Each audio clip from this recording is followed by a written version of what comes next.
What's up, beer drinkers? How y'all doing this week? Oh, we got another great show for you again this week. Not only do we drink and review some delicious beers, but we also talk about the World Beer Cup that happened the other week in Las Vegas, Nevada. And during our Cöld Brüe List, Sorcerer Chromatic goes over who the 49ers picked up in their draft, and we talk about it a little bit. I wasn't as hip on the information as he was, so I kind of deferred to him most of the time. I knew a little bit, but he knew a lot more than I did. And then during our Drunken Shenanigans, I am a little bit drunk, and I talk about going to an escape room with my daughter. And then Sorcerer Chromatic and I talk more about the series Fallout, because I watched the whole thing. And so we expound on that a little bit. And there are spoilers if you haven't heard it yet. And we do warn you right before we're about to give away some spoilers. So, or if you don't even care, then you can just fast forward and we'll see you next week. Before we get to the show, though, I do want to apologize. Friend of the show, Radici, he reached out to me a couple weeks ago and asked if I could plug his band. They've been playing around the valley, mostly Bonehouse, but also places like Charlie's Sports Grill, Basil and Garlic Bistro, and El Encanto in Fountain Hills. So check him out. Radici on Instagram, Radeechy. His band's name is Rustic Cream. And yeah, just follow his Instagram. He's always posting where they are going to be showing up. In fact, they are... I'm recording this May the 2nd, so you will have already missed it. I apologize, but he's performing at the Bearded Barber. He and his friend are Rustic Cream. They both play acoustic guitars, and from the YouTube demo that I heard, they played what's that one Bon Jovi song? I fucking forgot. I'm a cowboy. Yeah, that one. On a steel horse I ride. Wanted Dead or Alive. That's it. So they do a pretty good job. I tried listening to some of their other stuff on YouTube, but I got no sound from it. But the one song I did hear, it was sounded good. They both sounded good together. So check him out on Instagram, Radici, Radeechy. All right. Don't forget to follow us on Instagram and Untapped Cöld Brüe Podcast. We're also on YouTube. You can listen to the show on YouTube if you haven't already. If you subscribe to that, or you can also, of course, find us on Spotify and Apple Music and Podbean.com. All right, without further ado, it's time for another Cöld Brüe.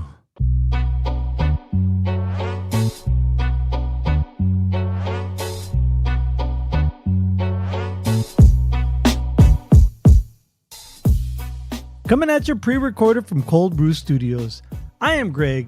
He is Sorcerer Chromatic. And we're here to talk about beer. Yes, we are. How you doing this week, man? I'm doing well. How about you? Yeah. Pretty good. All right. How's the move going? Getting there. Yeah. Getting there. Got a lot done. Yeah. Still not at the finish line. Getting close though. Is it anything like the movie Moving with Richard Pryor? Yes. I think of that when stuff is going sideways. Did you give the boss the wrong finger? Not yet. Okay. Good. Very good.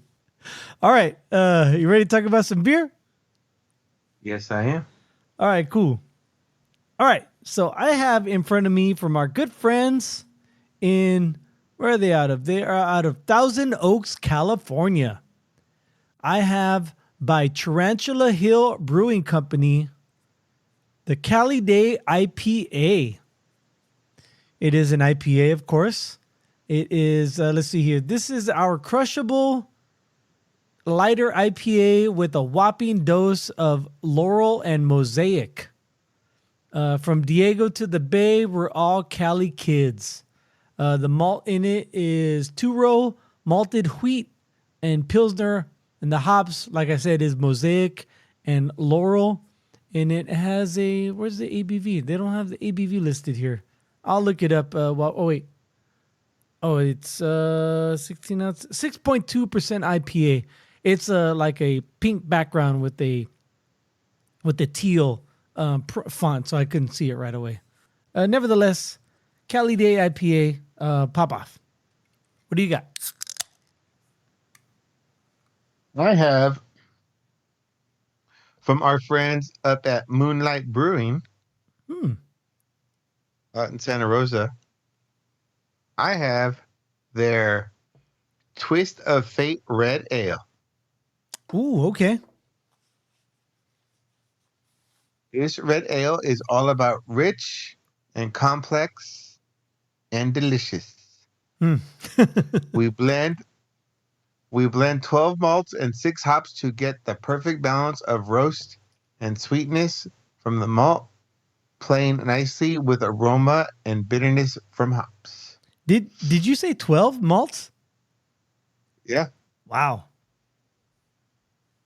All right, let's see. Keep this cold for fresh drinking. Brewed and canned at the Moonlight Brewing. Yeah.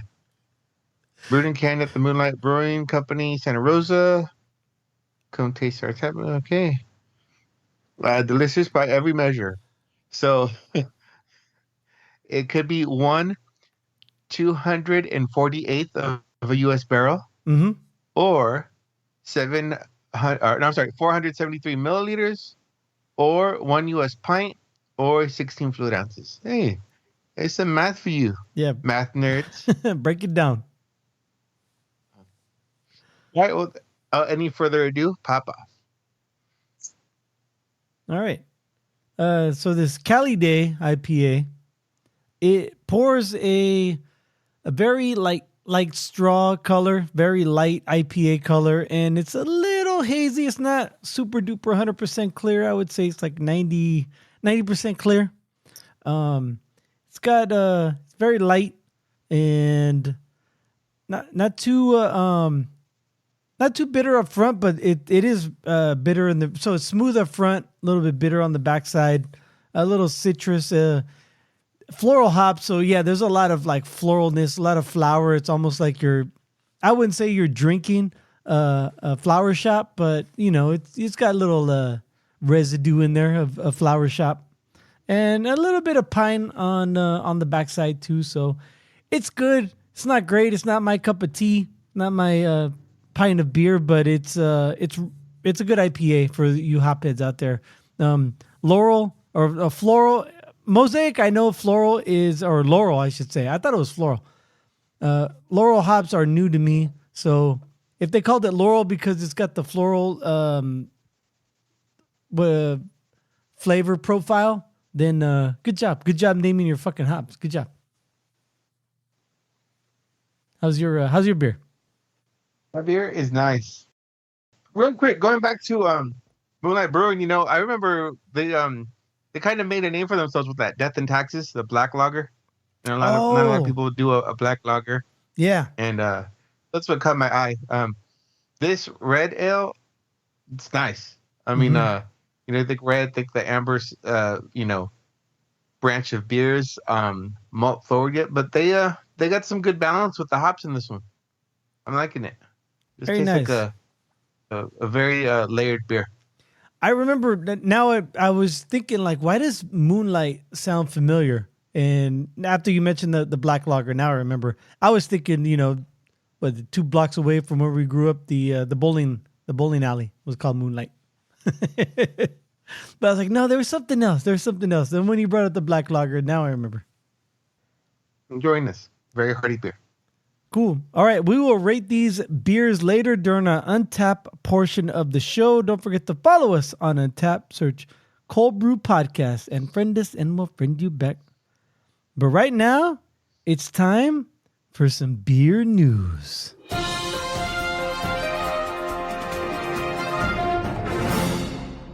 All right. The biggest thing in the beer world right now in the U.S. was the Craft Brewers Conference conventions, the CBC. It was in Vegas. Could have went, should have went, didn't go. But it happened this week because it was during the week. It wasn't like on the weekend, like a beer festival or anything. And I'm not in the beer industry, so they probably wouldn't have me. I'd probably get turned away at the door. But like they do every so often, they had the World Beer Cup Awards, and this year. Now, we make a bigger deal about the Great American Beer Festival Awards, even though the World Beer Cup is just as prestigious, if not maybe more, because it's an international affair. But I went to the website and I have a few of the winners. I'll go through the Arizona winners because there's only one.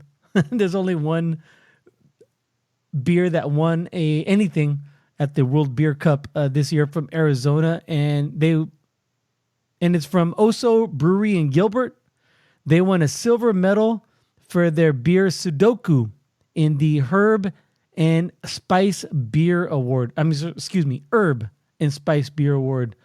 Now, I always thought Sudoku was a rice lager, and it is, but it also has lemongrass and ginger in it. So I guess that's where the spice comes from. And then you go through the California breweries that won some beer. I like this one. The brewery is called Old Caz Beer, and they won for American Style Amber Lager. They're out of Rohnert Park, California. Rohnert Park is up there by Sacramento, right? I thought it was like past the like north of San Francisco. Oh, okay. I'm not dude. I've been out here too long. In Marin. Oh. Anyway, check the name of this beer is Chismosa. Nice. I know, right? 21st Amendment won for their amendment lager in the same category. What? I said I like it. Yeah, me too. And then let's see some of the other breweries that you might have heard of. Alvarado Street Brewery won for bronze for their single cone. That's an American IPA. Paperback, they won silver for their Capiche, which is an American style Pilsner. Should it be a Italian style Pilsner? It's called Capiche. All right, I see what you did there. Thank you. Alvarado Street won again for their Mai Tai PA. Again.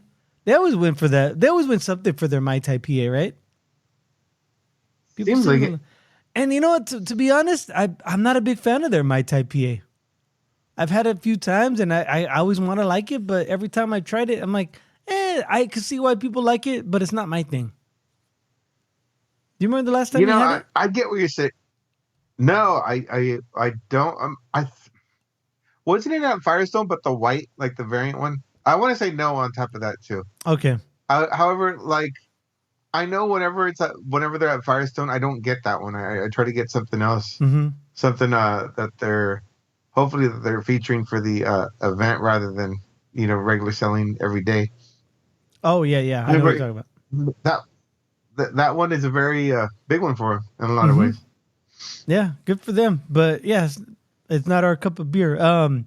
Yeah, the only time I remember having something that I really liked by them at Firestone Walker Invitational Beer Festival was their double contains no juice, or whatever the double variant for their C and J.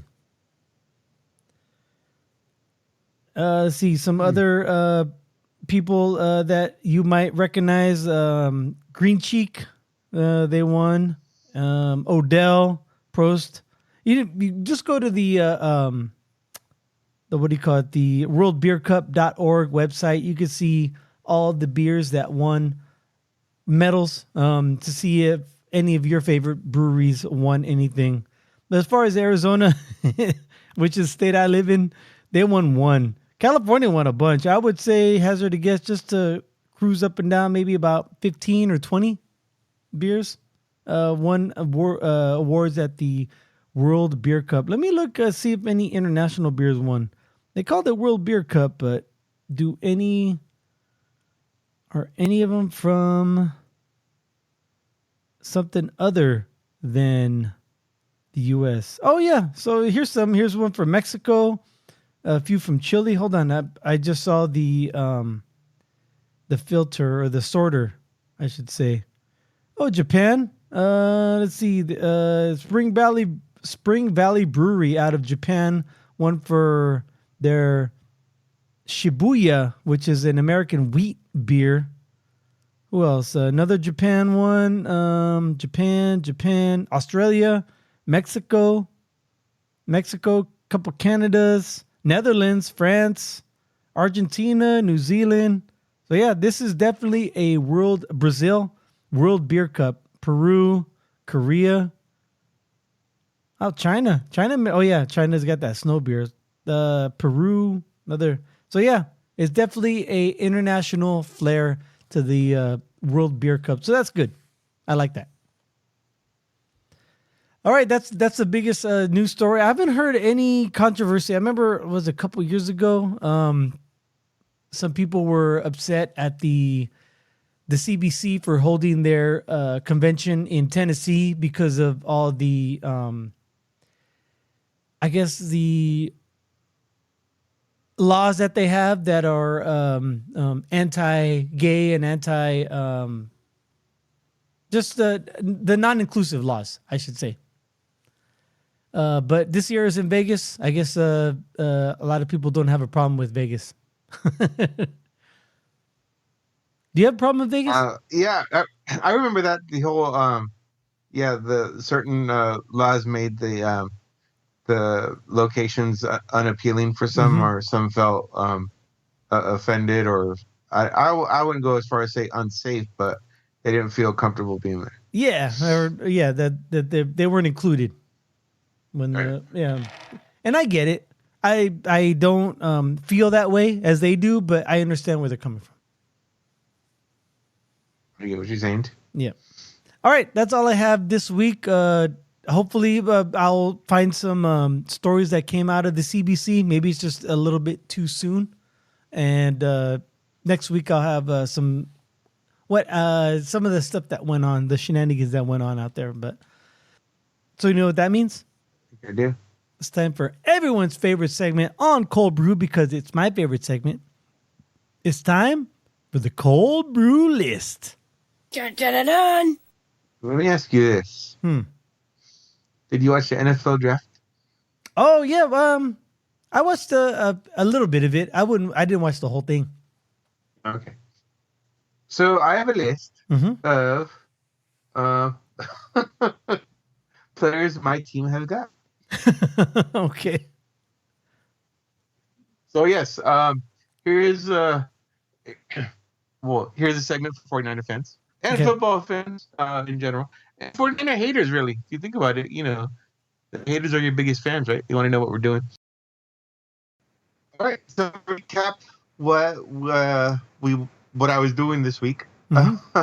Was watching my team draft their future of the franchise in some ways. Not to get too deep into this, so I'll just go down the list. First round, we got a receiver out of Florida, Ricky Purcell, with the 31st pick. The second round, the 64th pick, Renardo Green, cornerback from Florida State. Then in the third round, I believe we traded up a little bit to get this guy, Dominic Pooney. He's listed as interior offensive line out of Kansas. Then in the fourth round, we got the 124th pick. It's Malik Mustafa. Is it Malik or Malik? No, they say Malik. Okay. Or Malik. No, it's not.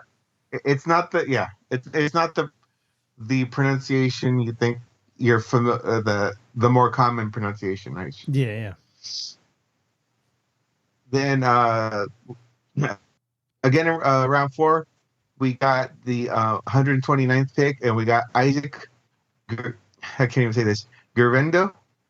He's a running back at Louisville. Yeah. Then in the fourth round, the 135th pick, we got Jacob Cowing out of Arizona, a receiver. Yeah. Then in the sixth round, we got the 215th pick, Jarrett Kingston, an interior offensive lineman out of USC. And then in the seventh round, we got the 251st pick, Tatum Bethune, a linebacker out of Florida State. I know we got some undrafted free agents. However, I'm not listing them because they're not official yet, so I don't want to like not that I'm trying to hate. I just don't want to say that we got this guy, and the three of them don't show up. You know what I mean? Yeah, I get it. How do you feel about the 49ers draft this year? I think like a lot of fans, I was scratching my head after the first round. Yeah. The receiver, somewhat like in college, there's a lot of quarterbacks that are household names due to the Heisman notoriety, and quarterbacks are pretty much exclusively in contention for that award now. Yeah. So with that said, I was not familiar with Ricky's game or him as even a top receiver. Mm-hmm. Head scratching. I mean, I trust the team. I'm kind of, and I don't know if this is an out because I believed in the team with the Trey Lance pick, and Yeah, so did I. it didn't work. It didn't work out. However, they made the team work out. So this could be in that vein. Now, granted, I don't think they're gonna trade him. This just looking positive though. The Niners are returning all 11 starters on offense. Yeah. So they got this guy who could, they could package him in. And I mean, he's not a starter, but he's another guy who can contribute to the offense. Yeah, fill the room, right? Another weapon. His style is different. They say he's not like a quote unquote yak guy. Mm-hmm. However, that could be a good thing too. He could be the possession guy who will be past the sticks or where he needs to be to convert versus you kind of swing it out to him and hope he does his thing. Yep. You saw that clip with Belichick and the Pat McAfee, right, in the NFL feed where? Oh yeah. Yeah, Belichick called it. Not that Belichick has been spot on his own drafts, but he I think he was correct where he was saying that Pearsall is supposed to be like fit the mold what the Niners need from wide receivers to be able to not only catch the ball but also block. Exactly. I don't want to get too deep into that too. I mean, yeah, that was one of the first things I did after the draft was go to the McAfee feed and go to that part of the show. And yeah, Belichick had a lot of cool things to say. Like first of all, he called it. He got what they were gonna do with that guy because he was more familiar with his style of play than me or probably the average Niner fan. So yeah, so be it. I mean, the draft is a crapshoot. Granted, a lot was said with that pick. That the Niners are looking to keep talent in the receiver room. It could be for a lot of things. I mean, trust the process. Yeah, well, but like the Ayuk contract or even Debo's contract, I mean, regardless if they're under contract or not, they're not going to be with the team forever. Right. I'm not saying that they're retiring either. I just the Niners want to have talent in that room, keep a strength to strength, and possibly, yeah. I mean, have those three guys, or maybe even a fourth and fifth receiver with them. A lot of creative stuff could go good for the offense that way. Yeah. I mean, we're here in the off season and we trying to think positive about a team, especially after the way last year ended. So yeah, I hope it goes well, but you never know. Any of these picks. You look at yeah. Well, going back to, I mean, and just going, a lot of people were talking about Ayuk and Debo. It's like, okay, if the season started tomorrow, Debo, Ayuk, and this Ricky Pearsall kid, they're all on the team. It doesn't matter what their contract situation is. They're Niners. I mean, so yes, they want the big money. They want the security of years under their belt. But the truth is, I mean, unless Ayuk decides to retire, I mean, if he wants to play next year, he knows where to show up. Yeah, because he's under contract. Yes.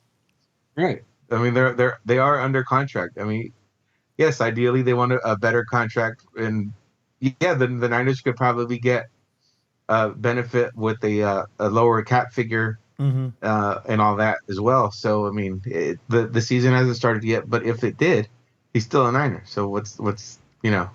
we got games to play. Yeah, lace him up and get out there until you have to lace him up for someone else. Going back to the draft though, the whole thing. I guess everyone's talking about the Atlanta Falcons choosing Penix 8th because he was a highly touted. He was a Heisman candidate. I think he fell short. I think he might have been number 2. He competed for the national championship and he lost. It's a team sport though. Not like he lost, but his team lost. And then the Falcons signed Cousins in the offseason for a big amount, and then they drafted a quarterback in the first round. How do you feel about it? What's your take on it? Not everyone else's, not all the talking heads. How do you see this? It is a head scratcher too.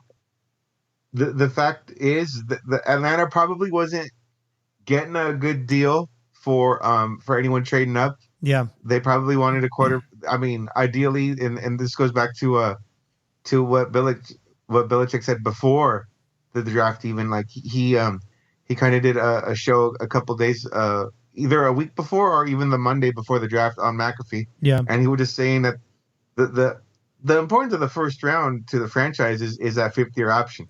That's because you still got a deal on the guy and whatnot. So a quarterback could go. He goes, in fact, I wouldn't be surprised if the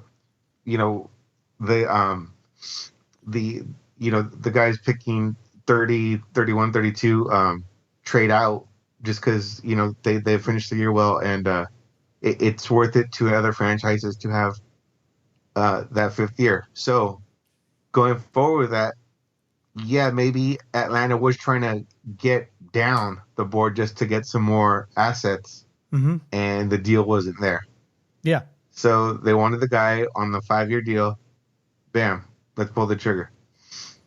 Yep. And so yeah. But yeah, well then too, I get it though. Like they just got Kirk Cousins and this guy are starting the same year in Atlanta, which is okay. Kurt's a vet. He knows the deal as far as playing in the league. Now, realizing that he's definitely a well-paid stopgap. Yeah, it's a blow to the ego at the same time. What have you done? Yeah, and last year he got hurt. Who's not to say you won't get hurt again? Right. That's the thing. Who knows if he's even going to play? Because if the season started tomorrow, Cousins ain't playing. He's still recovering, Yeah, exactly. So, I don't know. I see it as, okay, you got the quarterback on the 5-year deal. At the same time, is he the guy you really want to go with? Because, they say he had some injury history as well. ACL twice in the same knee. He is, yeah, and he's a little bit older too. Like he'll be 24 when the season starts. Now that's a lot younger than me, but still older than a lot of other people in this situation. Right. Yeah, but a lot of people are just thinking it's not going to work out, and that is the odds on, unfortunately. However, I'm kind of in that camp. I just don't think that Penix is the man. Penix. I don't think so either. Right? Yeah. He beat Bo Nix twice last year in college. Once in the regular season and in the conference championship. And speaking of the conference championship, the Pac-12, the last Pac-12 conference championship ever. At the end, when his kicker was going to kick the winning field goal or the go-ahead field goal, he hid his head in like that box or whatever it looked like a speaker or something, or the medic box. But he actually, I don't know, that spoke volumes to me. Like, this guy is kind of like a coward. He doesn't want to to face any negativity. Like, no, he didn't seem like a leader to me. So that stuck in my craw. And then, but at the same time, you're right about the whole 5-year rookie contract thing. And you never know how long Cousins gonna last, and he's not let's be honest, he's not a Super Bowl quarterback. If he was, he would already gone. He might get hurt again. There's always that chance. There's always the whole Aaron Rodgers got drafted in the first round, number 24 overall, not number 8, but then he sat behind Favre for a couple years, and then he became a great quarterback. So who's not to say that that's not what they're going for? Like, let's draft a good quarterback, because next year, what I heard, next year's draft class for quarterbacks wasn't as touted as this year's. So why not pull the trigger this year, have him ride the bench for 1 or 2 years, and then when Cousins is done, then Penix is going to step up and be the man. So that was my whole take on that, on the positive spin. I get it. Yep. And then a couple other things. I thought the Bears, they had the first pick and the 6th pick, right? Or the 9th pick? Ninth. Yeah. They drafted perfectly this year. I don't know how well they're going to do, but with Caleb Williams and Odunze, it's fucking... I'd like to have those two guys on my team. Well, it's always fantasy. Let me know how that works out for you. What else? Any other draft faux pas or standouts that you saw? I just kind of watched my team and did follow-up shows for my team, so I really can't speak too much. Oh, let me ask you this, because the Raiders used to be in the Bay Area, so maybe you're a little bit more connected than I am, but with their first pick, they picked a tight end. What was that about? I thought they had they traded for a tight end. I thought they had like 2, and then they drafted one last year, right? Mayer, and I thought it was pretty good. They just never threw to him. Possibly the safety outlet for Minshew or AOC. Mm-hmm.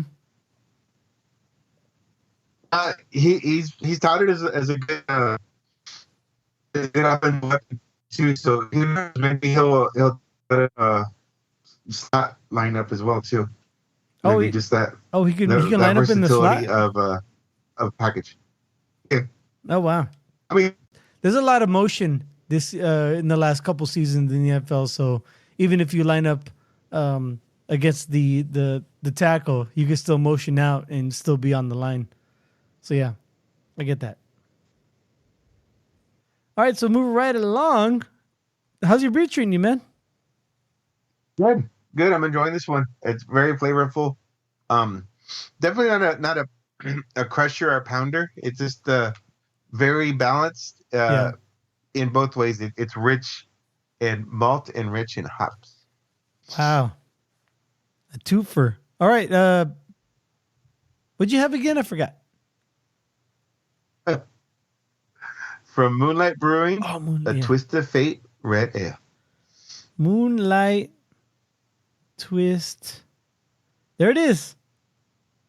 Oh, nice. I like the label. It's striking. It's not anything fancy. It's just striking to me. Maybe because of all the red. All right, Moonlight Twist of Fate. What would you like to rate this beer? I'm gonna give it a 3.5. Okay, it has an overall rating of 3.65, so you're not that far off.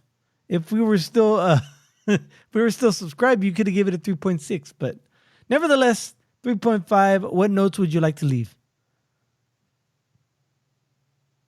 I would say balanced, malty, and hoppy. Balanced, malty, and hoppy. Save and check in. And none of our friends have rated it as of yet. All right, so I had by Tarantula Hill Brewing Company. Tarantula Hill. This sounds like a scary hill to live on. Or to even live by. Are you afraid of spiders? No. Yeah, I wouldn't say I'm afraid of them, but I have a you know what? The one spider I don't like, and it always gives me the heebie-jeebies, is a black widow. Other than Oh that, well, yeah. yeah, That's, I'm good with everything that's the else. survival. The survival reflex. Yeah. What about I've never seen a brown recluse, although I heard they can live up this far as Arizona is concerned. I haven't seen one yet though. I heard those are like, if one of those gets you, oh man, you might be losing something. I always think with any big brown spider I see is one of those. So Oh, okay. There's a spider out here that looks like a scorpion. They call it a sun spider. Totally harmless, but the motherfucker's big and it looks exactly like a scorpion. The coloring of it. Anyway, Cali Day IPA Tarantula Hill. There it is. Shit, I already looked at it. I was gonna give it a 4 anyway. Right now it's a 3.78. One of our friends has rated it as at a 4. Oh, my buddy Roshim Austin from Tap That Downtown. In fact, next weekend I'm gonna do another interview with someone at Tap That. So yeah, he gave it a 4. I also give it a 4. I don't know where he got his from, but I like this beer. It's really good. Let's see here. Check in and 4.0, and I'm gonna say it is floral and danky. Save and check in. All right, couple things. First off, I know I sent you the picture in our family text yesterday. Yesterday, I hung out with my daughter. I got two things. The first thing is gonna take a while. The second thing's real quick. Went to an escape room here in Surprise. Now the place is called the Escape Room because they have axe throwing and they have an escape room. And unlike the one I went at the the Renaissance Festival, which was just a single room and we had to get out of it and we solve it. This was a multiple room thing, and they even said they warned us you may get wet. And guess who's the only one who got wet? yeah. But it wasn't like it sprayed me, or I was waiting for like some type of spray, like, or squirt like thing, like in your face, or, from the top, or like a rain. I stepped through a door and I stepped into a puddle because like I was supposed to step on the stepping stones. And of course my daughter's fucking laughing at me the whole time. Even afterwards, next time I see her, she'll probably laugh at me again. But yeah, I stepped into a puddle because I didn't see the stepping stones because I was looking in front of me. But it was fun. It was a Stranger Things themed escape room. And so like the whole time you're going in, like there was a living room with the alphabet on the wall and all the Christmas lights, and the Demigorgon is appearing every once in a while, and there's like the what do you call it, the mental asylum. I'm sorry, it's not a mental asylum. It was more like a laboratory where all the kids were. And so yeah, it was fun, and we had an hour to solve it, and we solved it with like 13 and change to spare, and that was super fun. And so then afterwards we came back to my house and we were hanging out, and I'm like, hey, so I asked my daughter if she'd like to record another soundbite for the show.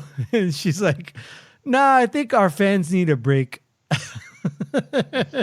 Exact words, our fans. Nice. I started laughing, almost fell out of my seat. My stomach hurt from laughing so much. Oh, it's great. Anyway. I played that for my wife. She got a big kick out of it. Oh, nice. Yeah. I think we got a lot of downloads. I started texting a bunch of people just to hear that part. I already have a few things I want to. Hey, if you have anything, if you want to write a script for her to say, just send it my way. I'll have her say it. I want to record a few things. I like that. I thought it was fun. Oh, so last week we talked about Fallout. and we talked, and I hadn't seen the whole thing, but now I've seen the whole thing, and I've even watched a couple of the nerd channels on YouTube, and I've even started playing the game even more now. Hey. But as far as the series go, man, for those of you out there who are still watching it, haven't finished it yet, thank you for listening, and yada yada, download and see you next week. What'd you think? What'd you think of the first season? I liked it. I liked it. Same. They definitely set up the next season in some capacity. Yeah. Spoiler alert for those of you who haven't seen it. I'll let you tune out now. Again, this is your last opportunity. Nice. For those of you who have seen it or don't care, they end up following her dad to New Vegas, Mm-hmm. which is really hitting with one of the storylines for the video game series as well. Right. Yeah. Now, do you think they're going from West Coast to East Coast? So like maybe season 3 they'll be on the East Coast and go to Washington and then Boston, or what do you think? Honestly, no. Okay. If anything, they should do like an anthology series and maybe, I don't know, maybe wrap it up with these characters in 2 seasons. Ooh. And season 3 be someone else on the East Coast. Oh, I like that. That'd be kind of cool. Yeah, different timeline too. Or maybe concurrent. Keep it fresh, and as far as actors and characters, and still keep something good going. Yeah. That's just me just throwing it out there, because there's no well, I guess maybe the ghoul or the other guy could go, but Lucy. Okay, Lucy found out what happened to her mom. Unfortunately, that was sad, by the way. Yeah. And then her stories with her dad. So something's going to come to a head with her dad, I think, in New Vegas. Hopefully that would reunite them in some capacity. Yeah. So yeah, going to the East Coast really doesn't seem like something they need to do, because, again, her mom's fate was sealed, and her and her dad are kind of within reach of each other. Yeah. Some of the stuff I saw was talking about putting things in the canon, because Fallout has been known to give you options, or depending on how you play the game, how certain characters will engage with you. But also at the end, you have a choice of endings. And so having the show happen, a few of the things that they did in the show kind of like gave you canonical endings, like to the Fallout 4. You have different factions you can go with, but in the show, the Brotherhood wins because the Pride was there. Their airship. How do you feel about because you've been more involved with the game than I have, lived a year or two longer than me. How do you feel about the show canonizing different events that are options in the game that maybe some people were like, I thought this was a better ending? It's hard to say. Again, I think that's just splitting too many hairs. I mean, I agree. I agree. Like that Mr. House guy, he was in the meeting at the end. Remember that? Mm-hmm. They were all talking about, the experiments and stuff. And he is the main protagonist in New Vegas. So right. You can help him or you could destroy him. So who even knows the total involvement? Because as far as, the video game's concerned, Lucy's not there. So yeah, what if they get there and Mr. House is already dead? Yeah, because this timeline is 10 years after Fallout, which is like even 10 years after New Vegas, and 10 years. It seems like they go every 10 years. Is it 10 years after Fallout? Yeah, this one, well, the show is 10 years after Fallout 4. I don't know how everything else lines up. Oh, okay. You said Fallout. I thought you meant the first one. Like, Oh, really? okay. Okay.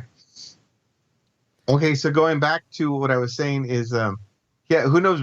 Like, what if they get to the strip and Mr. House is around? However, they're avoiding him. Like, he's Mm-hmm. there. However, she just wants to find her dad, and maybe her dad wants to get to Mr. House, or maybe her dad wants to find, what's that? What's that Mulva's lady? Or the Mulva lady? Moldaver, she died though. Yeah. She did. She did? Yeah, Okay, I she. missed that. Yeah, no, and they and Maximus was credited that Okay. yeah, the coward Dane like said, "Hey, Maximus did it." Now he's Knight Maximus. All of a sudden, it seemed like going back to Maximus, it seemed like he always wanted to be involved in something or a part of something, and he thought he was a part of something with the Brotherhood, and then he met Lucy, and like, no, she's what I've been missing my whole life. And so he found an escape, and now he's like entrenched even more into the Brotherhood because Dane is like made him a reluctant hero of sorts. Was she shot before or after she turned on that machine? Before, yeah, when she came into the scene, she was holding her stomach, like it looked like she already had Okay. been shot. Okay, so I thought, yeah, I didn't realize that was gonna be the death of her. Like that was the thing. She got shot, but then she ended up turning on that machine Mm-hmm. and like powering up the city for it seemed like forever, huh? Like more Yeah. and more kept on turning on, Mm-hmm. Well, which, LA's a which is big. kind of funny. It's like, which had me laughing. Like, wait a minute, like everyone left all those lights on the whole time. It was like, Yeah, all the switches were on the whole time. That's funny. Like when she put it on, like whatever had happened to turn off like all the electricity must have been at nighttime or like right before everyone went to bed because they left all the lights on. or they're solar, they're or what is it? They sense the dark panels or Oh the yeah, sensor. yeah. The photo cells. Um, Yeah. and you know what?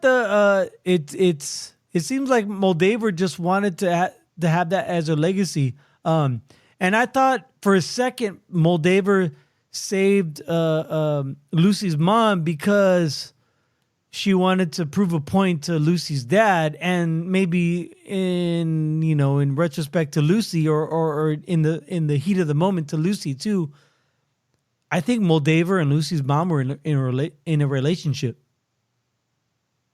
Oh, and interesting. she was saving her because she could not let her go, and she wanted her to be there for when they finally get the cold fusion to turn on the lights of Los Angeles, and she was able to, because at the end, like that, they were sitting at the table together or sitting next to each other to experience that in some capacity on Lucy's mom. Um, that was my take because I watched it twice because I wanted to not only remember, because the first time I saw it drunk, and then I kind of forgot a little bit, and the second time I even put my phone down and paid attention, and that's what I got from the second time I watched. I'm like, oh shit, maybe Moldaver and Lucy's mom were like actually and that's what Lucy's dad was mad about, and that's why that might be one of the reasons he nuked Sandy Shades or Shady Sands, which is a stupid fucking name to begin with, and that was just another wrinkle in the whole dramatizing of it. Awesome show. Yeah. And I like one of the things I liked about it, and I was talking with my friend Ronnie today about it because she watched it too. I like how they don't take time to stop and like show you or tell you or explain to you anything. It's just there, whether you get it or not. I think it's relatable in a lot of ways that even if you haven't played the video games, it's 100% relatable because it's not about the game. It's more about the relationships between, a daughter and her dad, or someone who's inexperienced going out in the world, people who don't feel like they belong anywhere and trying to feel belonged or trying to feel a part of something. It speaks volumes to those type of feelings and the interrelationships, just like any other thing, like if like Game of Thrones or even Lord of the Rings or any of those, like even if you don't like science fiction or future or dystopian, it's really all about relationships between people. And this one does a very good job of being able to make you feel compelled to like, but also dislike the three main characters for different reasons, for a variety of reasons. So they do a great job of that. Yeah, I agree. Because they all have different, arcs and different, what do I want to say? Tropes. Arcs is really good, like, because Lucy has a huge arc, whereas the other ones are Maximus has a medium arc, but the ghoul Cooper, he's pretty much already set. So you have like three different types of arcs. Right. However, the flashback is I guess a bigger arc. Oh yeah, that's already completed, I guess. Mm-hmm. So, but he's that connection. So yeah. But his arc is still important, even though technically it's pretty much done. Right? Yeah. Because I could even see him flash back to the when he killed the president. That guy. Mm-hmm. Like I could see him flash back to those two maybe running a scam. Back in the day after right after the bombs or whatever. Or just because he's a bounty hunter, so in a previous bounty scheme, or even Ponch's family. Yeah, I'm looking forward to his flashbacks to how when he became a ghoul and how he knew to take the vials or drink the vials to keep him from becoming feral. I think they're gonna do some flashbacks with him for that. That'd be cool. Great series. I'm looking for the rest of it. Anyway. All right, man. Anything else you'd like to bring up on this episode of Cöld Brüe Podcast? R.I.P. to Larry. Oh, yeah. The barfly on The Simpsons was killed off. Oh, yeah, from The Simpsons, yeah. Wait, was he the guy with the comb over or the what do you call it? The cap? Comb over. Oh, okay. All right. How did he die? I haven't even watched it yet. Shoot, I didn't know. Oh, yeah. I just saw it on social media. I'm like, I'll catch up to it eventually. All right. Thank you for downloading yet again another Cöld Brüe Podcast. I am Greg. He is Sorcerer Chromatic, and we'd like to wish you cheers. Until next time.